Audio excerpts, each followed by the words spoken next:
Hi, I'm Jacqueline Drosty of Jacqueline Drosty Interiors, and today I want to talk about minimalism. In my first video, I introduced I'm a minimalist, and sometimes when you say that, people can think it's pretty extreme. And it's only extreme if you were to think about just how the mass consumerism is the norm now, and opting out of that or opting to be mindful now seems extreme by comparison.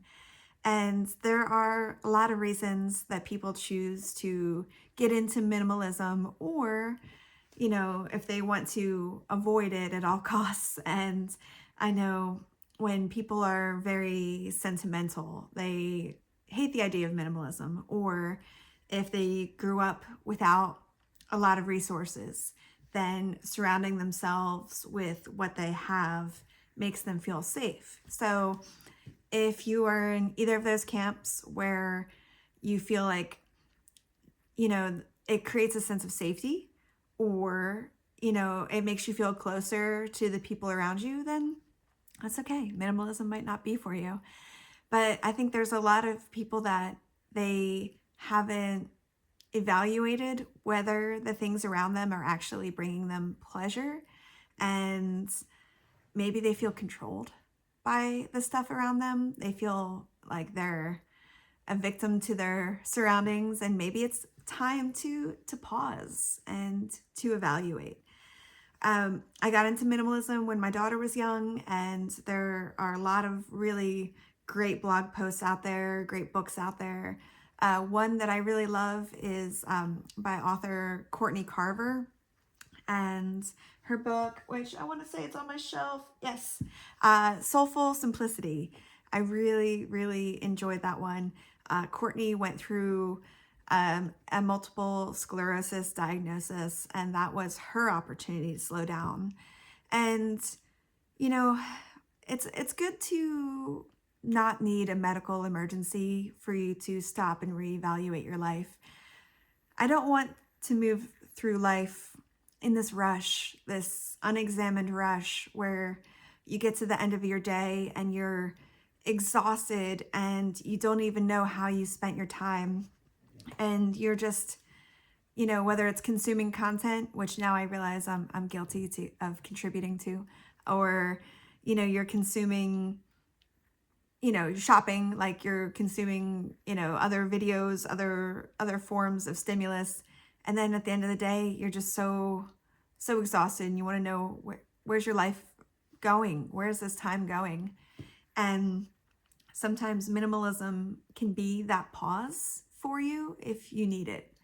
And not everyone needs it. Some people are happy with their stuff, and that's okay. And I'm not here to tell you otherwise. But if you are looking to get into minimalism, if you need that nudge, then here I am. And for me, really, it started from just being too stressed by the mess in my house. And my family contributed to that easily. And no regrets having a family, of course. I mean, my house would be pristine all the time if if I didn't have them, but I'd be missing out on quite a bit more by not having my family in my life. But it's hard for me to turn off the visual noise. My eyes need a place to rest. I need to see a clear countertop. If I look at the kitchen and it's a mess, then I just feel like the weight of these tasks are on me, and I don't get to breathe. I don't get to relax, read a book, enjoy the beautiful space around me when these things are fighting for my attention visually. So that's really where my minimalism has stemmed from, is the idea of wanting my eye to rest so that I can actually slow down and not feel like there's all of these things I need to do that I have to do. And, if you feel overstimulated in your home, this would be a great time to pursue minimalism, whether you start with a junk drawer or whether you start with a complete overhaul. I really don't like to buy organizing materials, like, from the Container Store or Target or what have you. Well, actually, I love to buy them, but after you declutter everything. Decluttering is exhausting. Decluttering, you will go through 1,000 decisions, and it can be like a muscle, depending on whether you're good at it. You either keep getting stronger or you fatigue very easily. So figure out, what works for you. When you declutter, you're making potentially 1,000 decisions. So if you get overwhelmed, give yourself space, give yourself a break, get a snack, watch something to give you a little endorphin boost. And then other people, once they start making the decisions, they start making them faster, faster, faster, and then it gets easier. And you really need your goal in mind when you are getting rid of your stuff. You can't get rid of it just for the sake of it. You have to get rid of it for what you want on the other side. Whether you want peace on the other side, whether you want to be able to have people over without having to open the door and say, oh, sorry, my house is such a mess. If you don't want to be like the disclaimer for, every time someone comes over. One thing that I really love about being a minimalist is if someone maybe gave me let's give me 15 to 30 minutes heads up. I wouldn't want you to stop by completely unannounced, but if I had a little notice, I could get my house almost perfectly clean, or at least guest ready. And that's from working diligently over the years, because it's not a one-stop, job for decluttering. It's something you have to keep doing, all the time. As you get older, as your life changes, as your family gets older, and they move through their different ages of toys and clothes and things that they engage with, then you have to keep at it. So that's, one reason to get into minimalism is if the stuff around you is stressing you out, if you can't find peace in your home because there's just too much stuff, you feel overwhelmed by it. Another reason to get into minimalism is, if you have changed a lot in some way and you feel like your stuff just isn't serving you anymore. Our bodies change, our hobbies change. There's this idea, it's called sunk costs, where once you spend the money on a hobby, it's gone. It's not an investment that you made. It's not like buying a stock or a mutual fund or a bond where it's like, oh, I'm going to get the money back from when I bought this, for me, I'll say sewing machine. I love my sewing machine, by the way. I'm never selling it. But say you invest in a hobby and maybe it's expensive for a while, and then you just don't stick with it, and you are so reluctant to part with it because of the sunk cost. It's hard because you have to face that what felt like a good expense at the time no longer feels good anymore. And that's a bummer. I mean, we've all been there. We've all bought things that felt good at the time, and then afterwards we're like, oh, why did I spend so much money on that? And with sunk cost, you recognize that the things that you buy are not long-term investments, and you don't have to get the money back in order to let go of it. I kind of have a limit for when it comes to like sales, like if you wanted to put something on Facebook Marketplace. If you're not going to sell something for at least more than $50, it would be more worth your time and energy to give it away for free to somebody. Whether it be, Goodwill or another charity that you would like to participate in. Going back and forth with people that may or may not ghost you. You could give up a whole Saturday waiting for someone to show up and them never show up for something that you're selling for $25. And you have to recognize that your time is worth more than that. So if you're not going to make some real big bucks off of your things that you've outgrown, find a way to give it to someone for free, whether it's a charity or whether you have a friend that was kind of interested in participating in that hobby. You know, if you have a home brewing kit and how, like, you know, a kegerator or something, I bet you probably have a friend that has always wanted to do that. Can you give them that gift and let them experience the joy that you may have once had with that product, and not charge them for it? You know, it's a sunk cost. Your money's gone. You didn't invest in it like it was for your retirement. It wasn't a retirement kegerator, you know? So we have to, you know, get around the idea that money spent is money that you'll get back if it's no longer benefiting you. So give yourself some grace that if you had hobbies, you don't have to have that hobby for the rest of your life.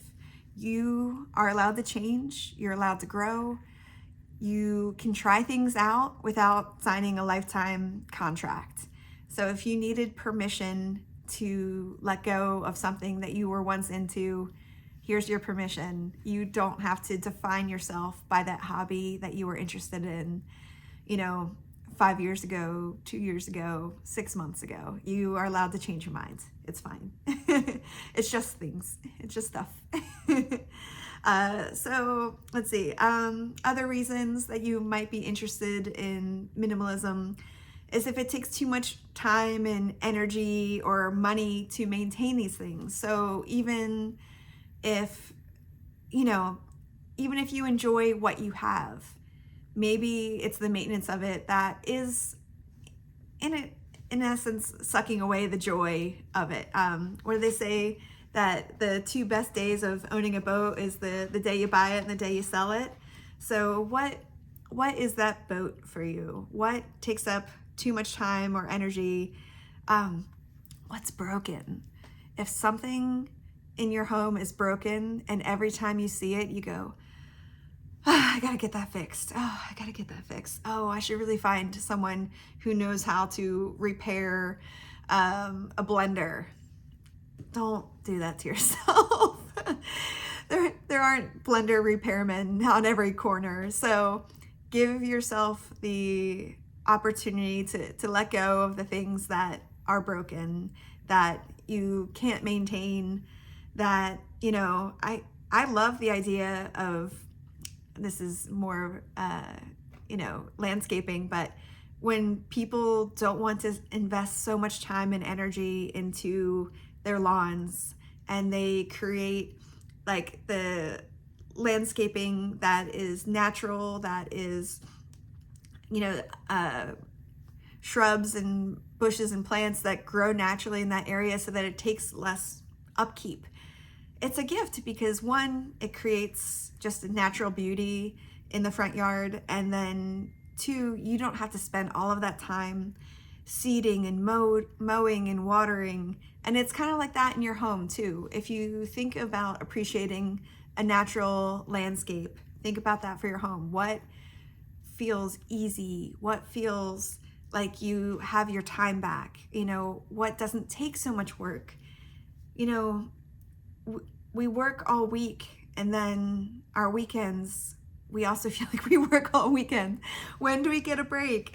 And you have to create that space for yourself to relax and enjoy yourself without feeling like you're clocking in for your second shift with your home upkeep, especially if it's just the items that you own.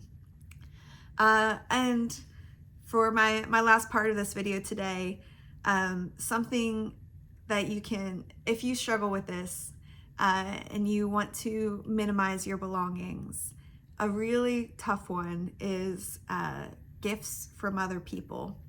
This is something that comes up a lot, and oh man, especially if those people are deceased, it's very hard to let go of things. And I feel like back in the day, generations ago, you know, we passed more things down from our parents and our grandparents, but that's because we didn't shop the way we shop now. And if you get your parents' china or your grandparents' china, we don't live in that type of world anymore where we have property and these formal dinners. And I think it's a really good opportunity if something you receive doesn't actually fit into your lifestyle, that you find a way to pass it on and give it to someone who would truly appreciate it. We receive these gifts from really well-meaning people, and the gift feels like a contract. And say, okay, I'm going to give you your grandmother's flatware and you will keep it until you die, and then you will pass it on. And you're just like, man, that's kind of heavy that no matter where I travel or what my life brings, I have to carry this flatware with me everywhere. And I don't want to be cold-hearted. I can be, because I'm not a wildly sentimental person, but I think we need to recognize that like everyone in our lives gets to make their own choices for what makes them happy, and having, some things passed down from grandparents and other family members, it might feel amazing or it might feel like a burden. So recognize which items are which.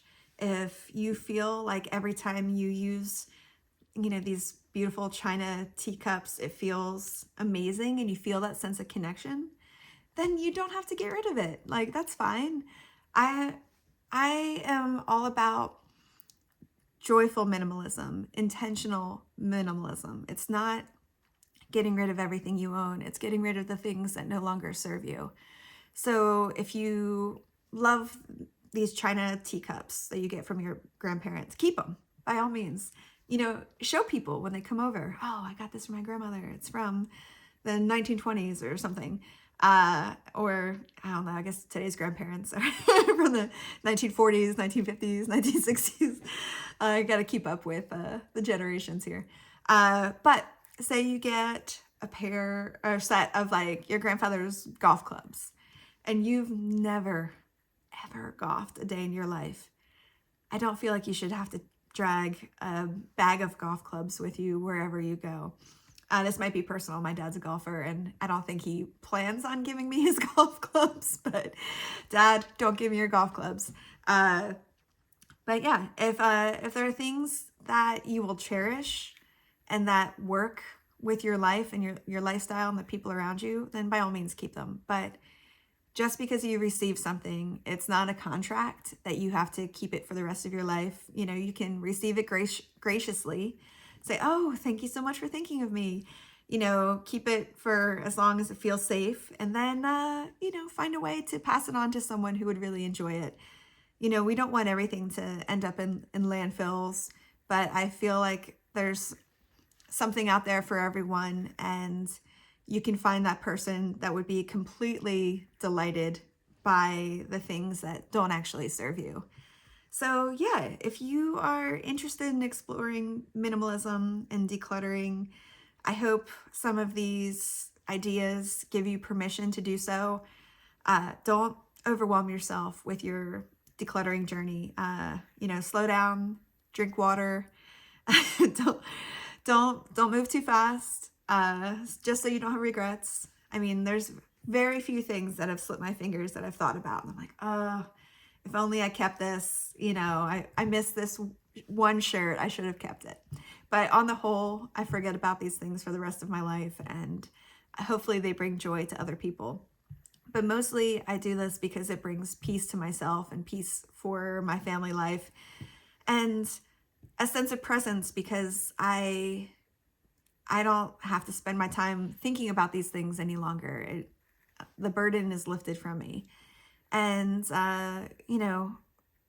when it comes to things that you care about, it's hard to let go. And there's that expression, kill your darlings. Things that might have made you happy a long time ago that just don't make you happy anymore. It's okay to let those things go. I have that with quilts. I'm a modern quilter, and I have a pile of quilts next to me that you can't see, fortunately. that I'm going to take to Goodwill because they brought me happiness in the time, at that time. And I loved the tactile experience of making them. I loved planning for them. I loved shopping for the fabric. There's so much like happiness with it, but I just really, I'm, I'm okay with getting rid of things now. Sorry, my Siri just went off downstairs and it threw me off. I'm okay with getting rid of things now and saying, this made me happy for a time and I don't have to keep it forever. So if you have a darling you need to kill, and of course this is metaphorically, things that you've made, things that once mattered to you, you don't have to keep them forever if they no longer serve you. So yeah, thank you for listening to me talk about minimalism today. If it's something that resonates with you, then, pursue it slowly and intentionally. And you don't want to remove everything in your life too quickly, because then it's like a vacuum. You'll feel the urge to shop more, to, if I got rid of all of those books, I'd feel like I'd have to go buy something to fill that bookcase again. And that's not really what you want. But if you do it slowly and intentionally, then all of a sudden you're just going to be surrounded with things that are truly important to you, that align with your values and your quirks and your sense of humor. And, when people come over, they'll see your place and they'll feel like they know you, and they won't be distracted by clutter if they're a highly sensitive person like me. And you get to relax when people come over because your house will feel cleaner and you'll be able to breathe. So yeah, thank you so much for listening, and I hope this helps you with your minimalism journey. All right.